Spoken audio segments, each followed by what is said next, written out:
7,000 है, 6,000 है, 5,000 है, तेरा खर्चा 25,000 में नहीं चलता, तेरा खर्चा 50,000 में नहीं चलता, और तू इमामों की तनख्वाहों में कोई इजाफा करने के लिए तैयार नहीं है। ट्रस्टियों और सदरों, मुतवल्लियों, सेक्रेटरियों, कान खोल कर सुन लो, कयामत में सबसे सख्त अजाब तुम्हारे ऊपर होगा और तुम्हारा ही हिसाब किताब बहुत सख्ती के साथ लिया जाएगा। तुम्हारी जिंदगी तुम्हारा जो है बहुत सख्ती के साथ तुम्हारा हिसाब किताब होगा, क्योंकि तुमने इमामों के गले दबा कर रखे हैं। तुम्हारा इमाम मस्जिद में है, तू रात के 12 बजे बुलाए तो तेरा इमाम आता है, अगर तू बच्चे के कान में अजान पढ़वाए तो तेरा इमाम आता है, अगर तू तेल पड़ने के लिए कहे तो तेरा इमाम आता है। तुम्हारे इमाम तुम्हारे घरों की सारी चीजें देखभाल भी कर रहे हैं, बच्चों को भी, और नमाजें अजानें भी पढ़ रहे हैं, और उनकी तनख्वाह 3,000 से 4,000 लेता है। जरा खबरदार हो जा, इमाम से जो है मोहब्बतें करो, और वो जो शायरों और जो तमाम लोगों को जो तुम पैसा दे रहे हो उस पैसे को देना बंद करो, इमामों की तनख्वाहों में इजाफा करो, और जलसे करने के लिए फ्री के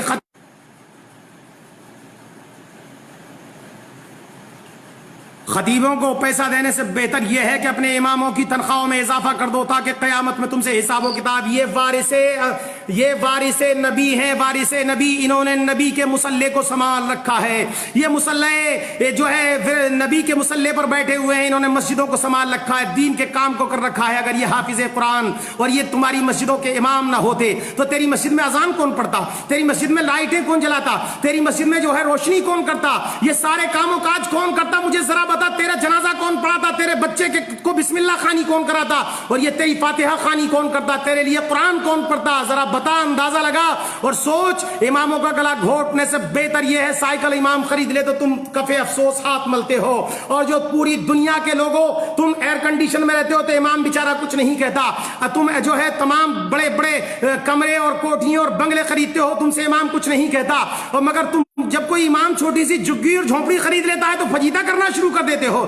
जगह जगह चुगली के अड्डे खोल रखे हैं तुमने, इमामों की बुराइयां करने पे लगे हुए। 1,000 नेकियां करता है इमाम, 1,000 अच्छे काम करे, अगर कोई गलती हो जाए उससे तो तुम पकड़ लेते हो। सुनो जालिमो, डाका उन दुकानों में पड़ता है जिनमें माल होता है, जिनमें हीरे और जवाहरात होते हैं, जिनके अंदर दौलत होती है, उन दुकानों में चोरी होती है। जिन मकानों में कुछ नहीं होता, जिन दुकानों में कुछ नहीं होता, उनमें चोरी नहीं होती। इससे पता यह चलता है कि इमाम बैका इसलिए था कि उसके पास ईमान की दौलत थी, शैतान उसका इसलिए पीछा कर रहा था। तेरा पीछा क्या करता? तू तो खुद ही शैतान है, तेरा पीछा क्या करेगा शैतान? तो इमाम का पीछा इसलिए किया कि उसके पास दौलत ईमान था, वो कौम का पेशवा था। जालिमों, इन इमामों के साथ बदतमीजियां करना बंद कर दो। जब तक कोई कौम बुलंदी तक नहीं पहुंचती, जब तक कि अपने पेशवाओं की इज्जत नहीं करती।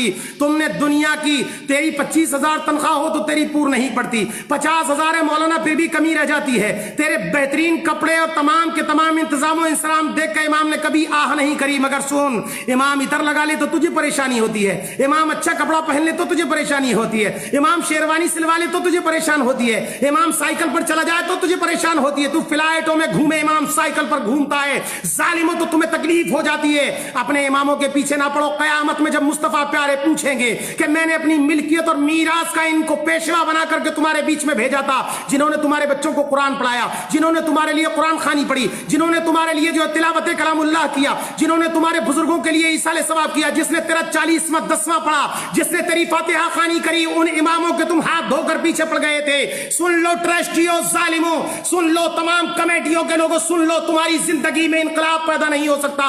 तुम अपने घरों के खर्चे मस्जिदों और मदरसों के चंदों से चलाते हो, और उसके बावजूद इमाम अगर तुम्हारी पोल पट्टी खोल दे तो इमामों के हाथ धोकर पीछे पड़ जाते हो, तरह तरह के इल्जामात लगाते हो, ऐब लगाते हो इमामों पर, और लगाने के बाद उन्हें मस्जिदों से निकाल देते हो। कोई कहता है 5 साल हो गए इमाम साहब को, जल्दी निकालो, और कोई पूछे जनाब इन्होंने गलती क्या की, बोले नहीं, इमाम को ज्यादा दिन नहीं रहने देना चाहिए, इनके ताल्लुकात बहुत अच्छे बन गए हैं। पता ये चला कि इमाम ज्यादा दिन रहेगा तो तेरी सारी खबर रखेगा। तू कितना पैसा मदरसे मस्जिद का खाता है उसकी उसको खबर होगी, तू मस्जिद के कितने माल को दबाता है उसको खबर होगी, तेरी पोल खोल देगा वो इमाम। इसलिए तू उन इमामों की मुखालिफत में लग गया। जल्दी करो, इसको ऐसा ना हो कि हमारे राज खुल जाए, हमारी पोल पट्टी खुल जाए, ہماری زندگی جو ہے غرق ہو جائے اور لوگوں میں ہماری جوتیوں دال بٹنے لگ جائے، اس لیے اماموں کے پیچھے پڑتے ہو ظالموں۔ اماموں کی تنخواہ بڑھاؤ، بڑے بڑے خطیب آتے ہیں، شعراء آتے ہیں، بڑے بڑے 25-25 ہزار لے کر جاتے ہو، تم ایک ایک رات میں دے دیتے ہو۔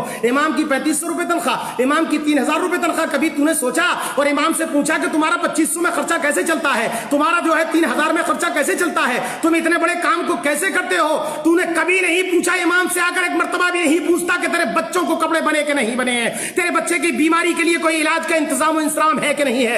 امام بخار میں پڑا رہے کمرے میں، ایک بھی مقتدی آ کر نہیں دیکھتا، ایک بھی جو ہے مدرس پڑا رہے اسے آ کر کے نہیں دیکھتا۔